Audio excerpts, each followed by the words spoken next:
Hello, Sir Daniel. Kumusta po? Redman Toys Raymond here. So, ito sir, testingin lang natin sir yung unit na order nyo.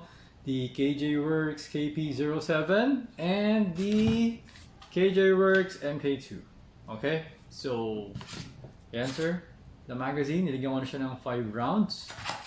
Okay? Always remember to keep your trigger finger out. Okay, so chrono 00. 326.8. Okay, so medyo nagmamadali ako kasi baka malobat na naman tayo. Kasi part 2 na to actually, kasi nalobat kanina. Okay. So, parang umulit ako ulit. 327.4. Okay naman yung low back. Okay. Ay, ba't nakalahati? Wait. Nakalahati na half cup. Wait. Hindi ko napindot. Yan. 325. Kulang yung diin. Kulang yung diin ko dito sa likod. Kaya kalahati lang yung hammer. Okay, and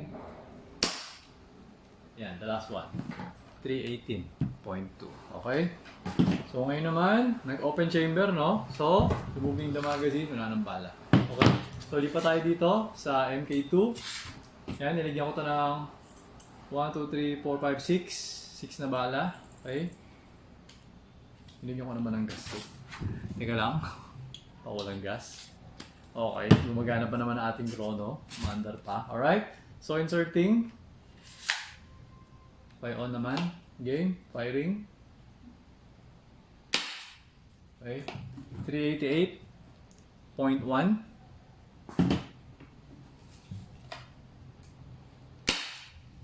386.5.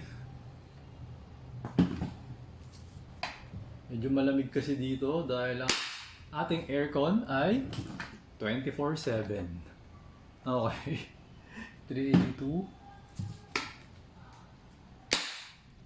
379.6.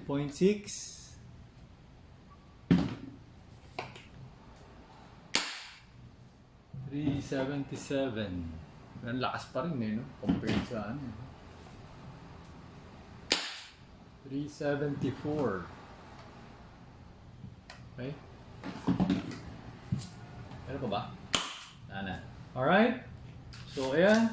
Removing the magazine. Okay, yan.